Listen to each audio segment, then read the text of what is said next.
Well, hello YouTube, it's me, Fortmaster, and welcome back to the Game Theory Reaction, and this is You Were Meant to Die.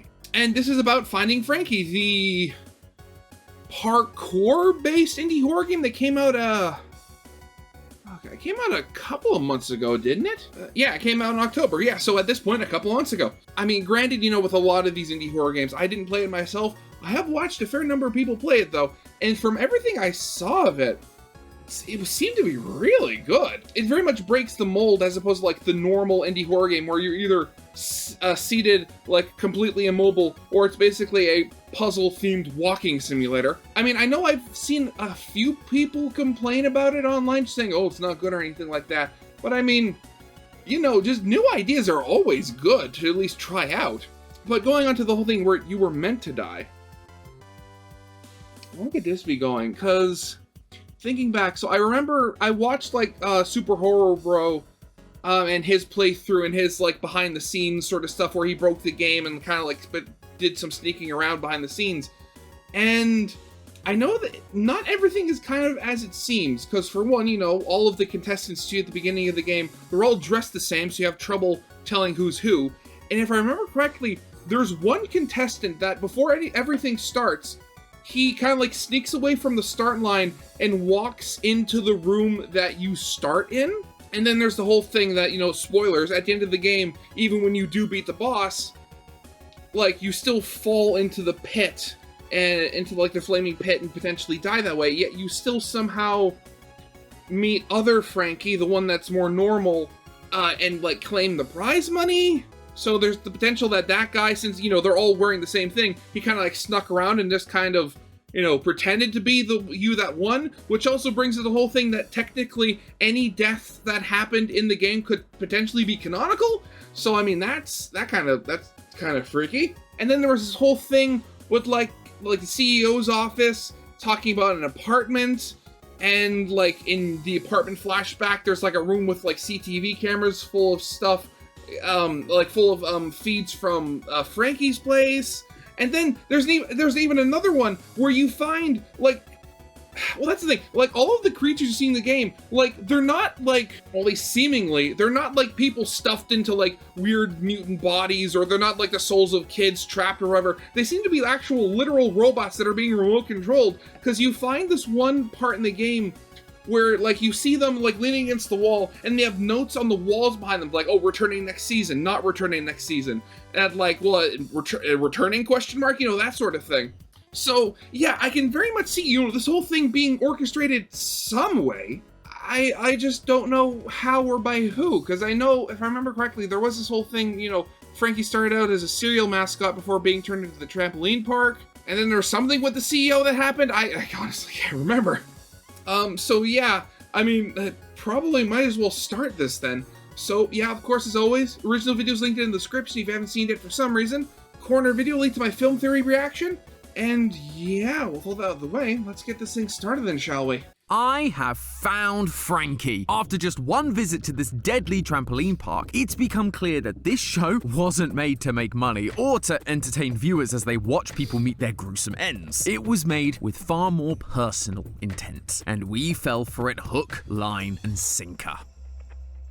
Hello, Internet! Welcome to Game Theory, the show that needs you to vault over that subscribe button so that we can get the grand prize of 20 million subscribers. And welcome to another week of Tom Plays Catch Up, because all the indie horror games release on Halloween, but we can only cover one thing a week, so here we are in December still playing horror games from 2 months ago. Although I will say, I am very intrigued by today's subject. Today, we are talking about Finding Frankie. And the reason I've been so intrigued by this is because this isn't your typical mascot horror walking simulator. This is a parkour game with actual platforming, dodging obstacles, and grind rails, which is a breath of fresh air when you look at the humble beginnings of the genre. Yeah, exactly. And, no one hates feeling like Sonic the Hedgehog. Rolling around at the speed of sound. And copyright strike. And this also doesn't seem to be like Poppy or FNAF, where you return to the scene of the crime and are chased down by the souls of dead children. Instead, we're taking part in a game show where you must try and survive the many dangers that lurk around every corner of Frankie's parkour palace. From trampolines with insane heights to Fall Guys-style obstacles, and, of course, a giant killer bunny that wants to murder you. Oh yeah, there was that whole level that was basically just Fall Guys but in first person. It even had the slime that slowly crept up, and if you fell into it, you just died. God, who knows what's in that? We couldn't get rid of all the tropes now, could we? And Always while a I rabbit. could totally explore how even without the saw blades, incinerators, and deadly slime, this parkour park was already too dangerous to exist, what I'm more interested in are the deep philosophical questions. Who are we? Why are we here? And who is running this murdery game show? On the surface, I wasn't even sure I would find an answer to these questions. It seems like Finding Frankie's devs kept the story simple in order to focus on the gameplay. But the more time I spent in this death park, the more I realized that the story the devs were telling was far more intricate than we could ever have imagined. A story of lies, deception, and betrayal. So put on your Frankie suits, theorists, because we gotta jump, slide, and swing our way through the lore of Finding Frankie. We assume the role of one of the lucky contestants for this game show after receiving our golden ticket, or in this case a VHS, in our cereal box. You'd think it'd be pretty obvious which cereal box had the tape in just based on the weight, but game show got a game show, I guess.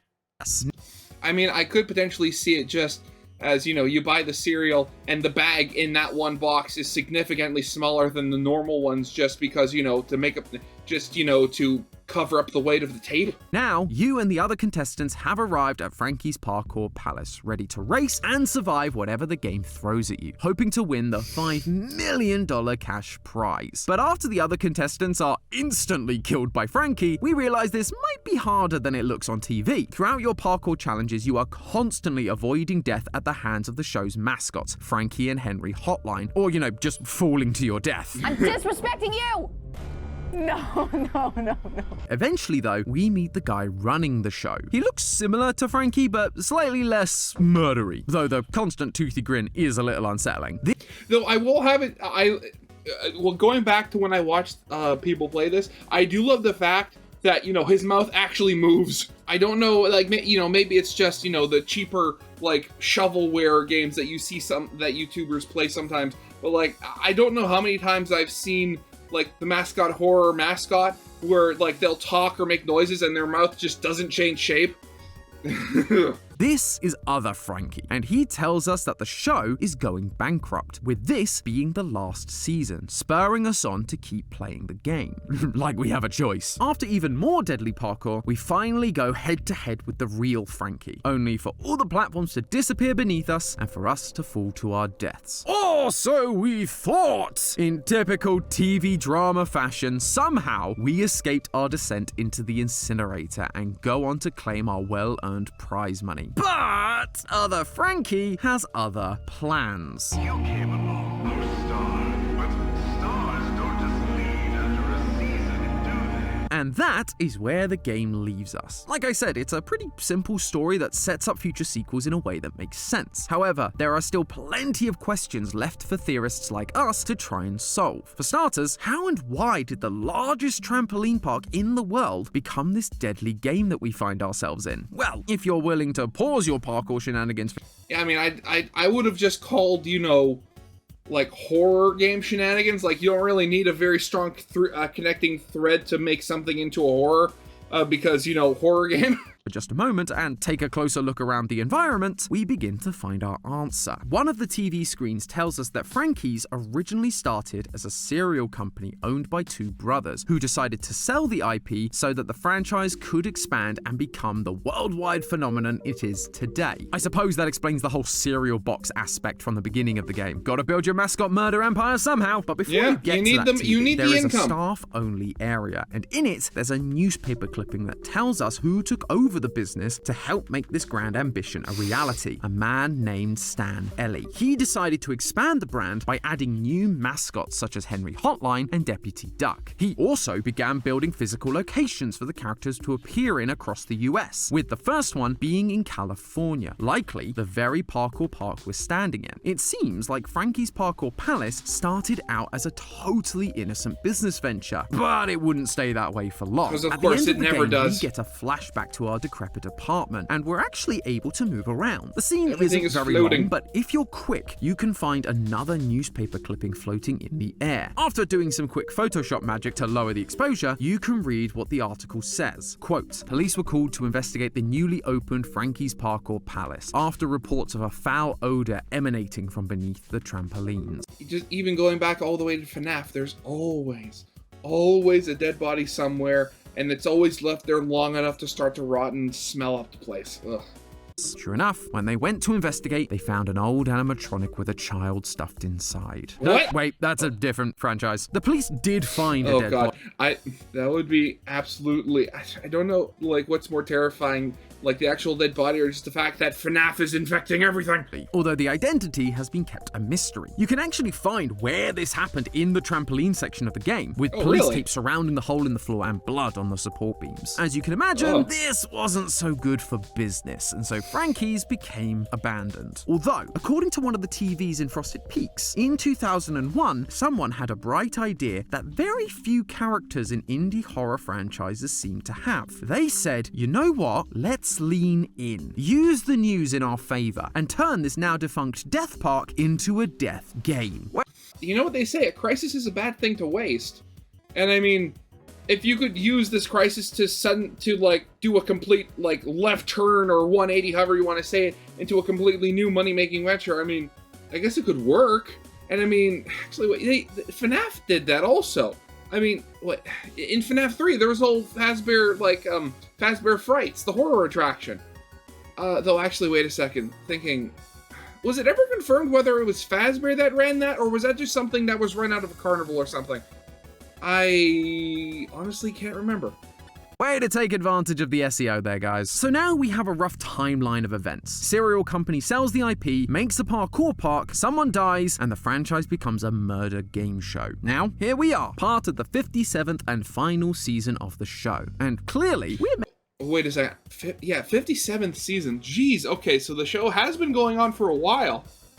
But so that means that, okay, so if we go with, one new season every year, that means that the show takes place in 2058. Or if we go by, Survivor rules, the show Survivor, where they have like 2 seasons a year, that would mean that potentially at the earliest, potentially, that would mean that the game takes place in either 2030 or 2029. So, I mean, hooray for basic math and an actual timeline, I guess. meant to be something special because the game won't stop bringing it up. No one has ever made it this far. Usually only mere seconds. If you're lucky, a minute or two. You're the first contestant we've ever had who won. Hundreds of people last a few seconds. A few last a couple of minutes. Although this isn't just down to our sick parkour skills. If you look in the surveillance office where we first met other Frankie, a whiteboard has written out the status of the game show contestants. Next to the contestant that's still alive, us, it says keep alive until the very end. And throughout the game, we encounter other Frankie doing exactly that, keeping us alive. When you're making your way through the water park, other Frankie stops you from going one way and lifts a shutter door for you to help your progress. When you encounter Frankie in the vents, other Frankie tells him, literally stopping him from killing us. I never got that. Okay. Yeah, so I remember the whole thing. I remember seeing that clip of... I remember the scene where other Frankie stops Frankie from killing you in the vents. But I never connected the dots there that he's specifically keeping you alive, especially when you're in the water section. Okay, wow. Again, never thought of that. And if you look hard enough, other Frankie can be seen hiding in the darkness of various parts of the park, watching us, ready to step in and help if we need it. Now, you might think he's just looking out for the show. With us surviving, the numbers are going way up, and that could save the show from bankruptcy. But I actually think there's a little more to it than that. Before you make it to Frosted Peaks, you can see 2 screens with the live chat of the game show. Most of it contains people betting on how long you're going to last, or assuming the player is a bot because he's too good.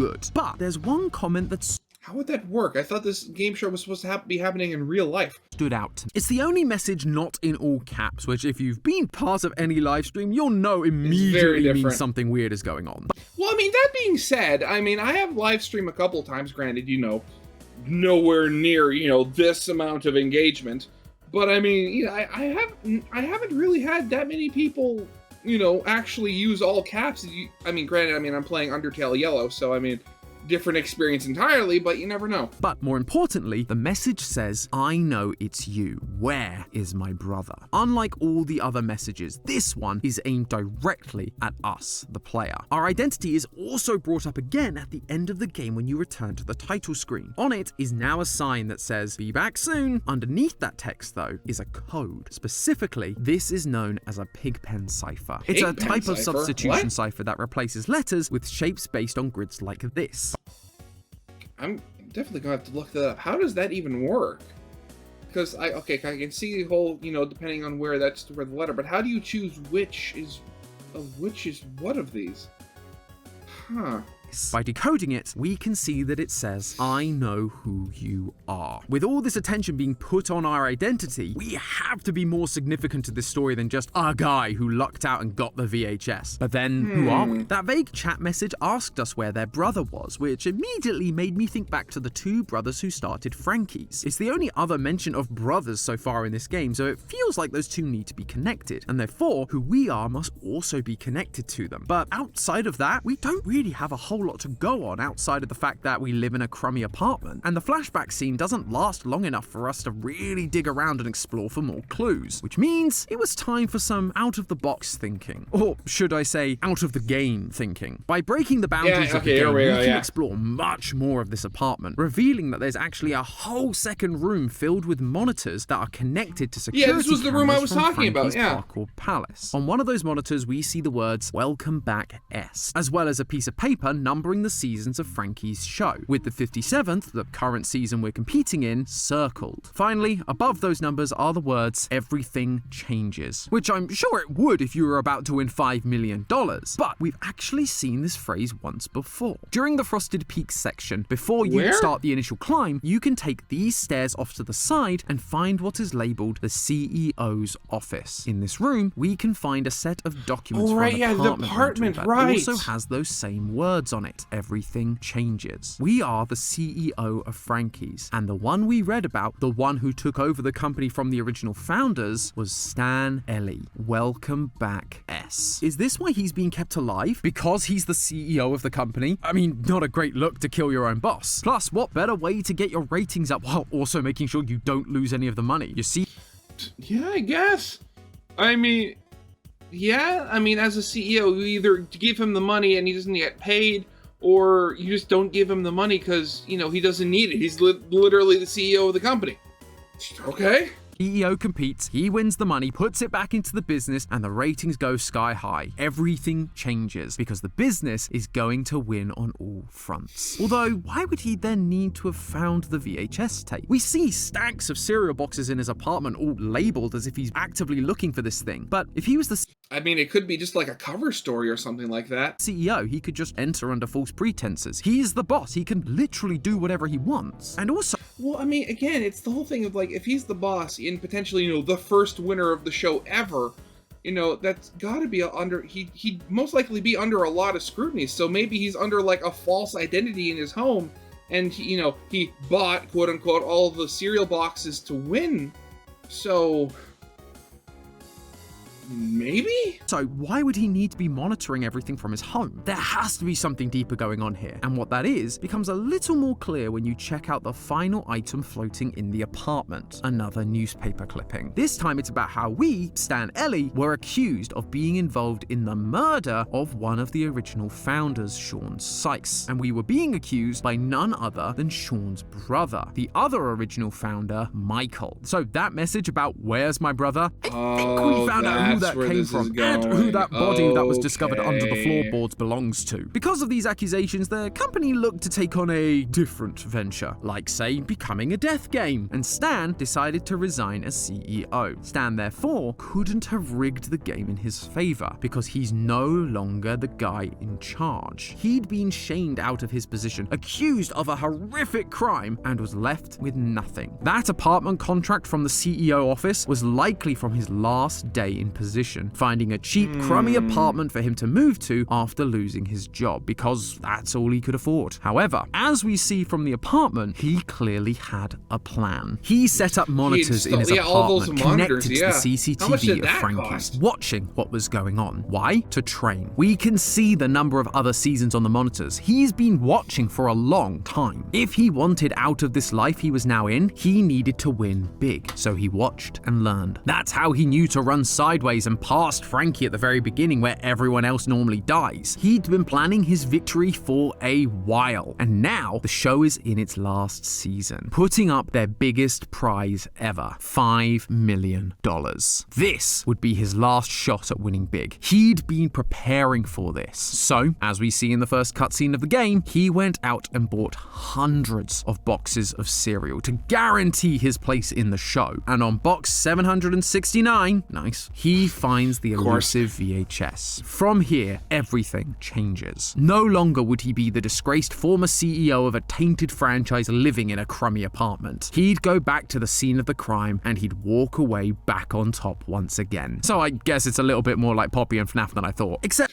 But wait a second. Again, there was one thing that Super Horror Bro pointed out, was that there was that one of the other contestants didn't die. They snuck into the room you entered in through. So what does that mean? Except then I remembered something Henry Hotline said to us the second time we meet him. We aren't going bankrupt, and this isn't our last game show.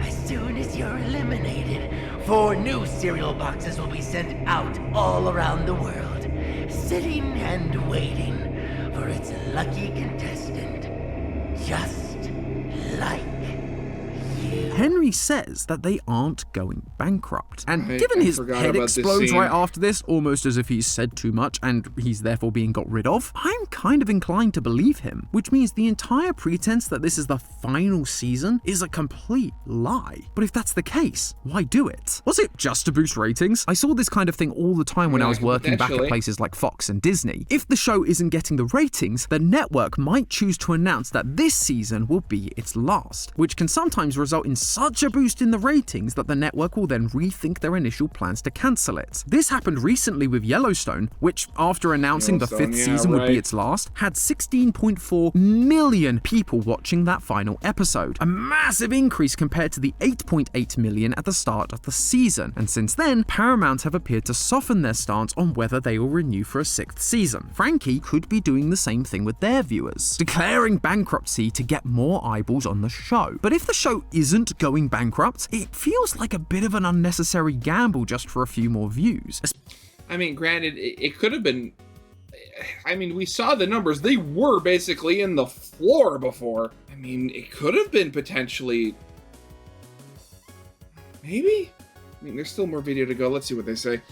Especially if the news got out, like, you know, having one of your mascots spill the beans mid-show. Unless, of course, it was never about trying to get lots of people's attention. It was about getting the attention of just one. Someone who was desperate for a big payday that could then be trapped here and forced to suffer for what they did. That's right, loyal theorists. This final season of Frankie's Death Game was all a ruse to capture and torture our player character, Stan Ellie. The writing is quite literally on the wall, with messages like, "We'll never let you go," and "No more bad behavior." Bad behavior is likely referring to the murder that Stan supposedly committed. And don't forget about the "I know who you are" Pigpen cipher left by Frankie. Whoever is behind this death game, they know who Stan is and what he did. By declaring themselves to be going bankrupt and offering a massive cash prize, this would be Stan's last chance to win. He thought he could come in, win the prize money, and bail. But that that was never an option. Once he won, he was forced to stay here and keep competing. Now, I'm gonna stick my neck out a bit here, because while the game has purposefully kept who the new management of Frankie's is, based on everything we've talked about, there's only one person who would not only know everything about Stan and the murder, but would also have the motivation for this kind of elaborate revenge plot. Michael Sykes, the other co-founder of Frankie's and the brother of the late Sean Sykes. Oh god, so this thing could potentially be nothing but like one big revenge plot. Oh no, okay. Newspaper article never mentions Stan actually being convicted of murder, just that he was accused and then resigned. Yes, he lost everything, forced to live in a decrepit apartment with barely anything to his name. But for Michael, that isn't justice. That isn't enough. Stan needed to feel pain like he did. And so, the point of declaring the bankruptcy wasn't to boost ratings, it was to capture Stan, making him think he was coming of his own volition to play in a game he thought he'd trained for, to win some much needed cash. But now, Michael has Stan exactly where he wants him, able to exact his revenge on him for what he did to his brother. He sent those chat messages of "Where is my brother?" to tease Stan, to remind Stan of what he did. Did Stan even see them though? That's kind of the important part. Let Stan go after he wins at the end of the game, forced to endure this cycle of torture again and again, season after season. So there you have it, theorists. We found Frankie, his secret hiding spots, his identity, and his motivation. But again, there's the whole thing about the other contestant. Am I going nuts here?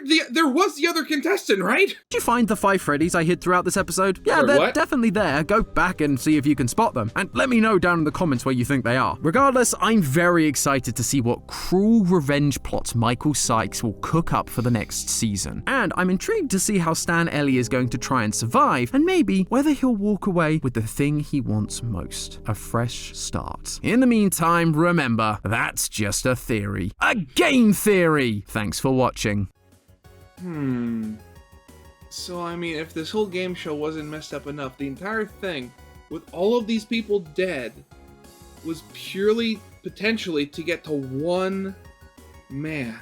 Jeez, okay, yeah, that's really twisted. I can't help but feel that yeah, you lost your brother, but you've killed how many more people in the process? Ugh. Yeah, so, yeah, that certainly could be something. I mean, you never know. Yeah, I mean, probably just gonna have to wait to see if any more Finding Frankie games come out, because granted, I mean, you know, I love mascot horror, I love seeing what stories people come up with, but at the end of the day, you know, a lot of them are the same, so I'd love to see more of this franchise that's very much different than the rest, just gameplay wise. But yeah, I guess that's gonna be it for now. So yeah, of course, as always, original videos linked in the description if you haven't seen it for some reason. Corner video link to my film theory reaction. And yeah, with all that out of the way, I hope you guys liked. If you did, leave a like, subscribe if you have not, and I'll see you guys next time. Goodbye.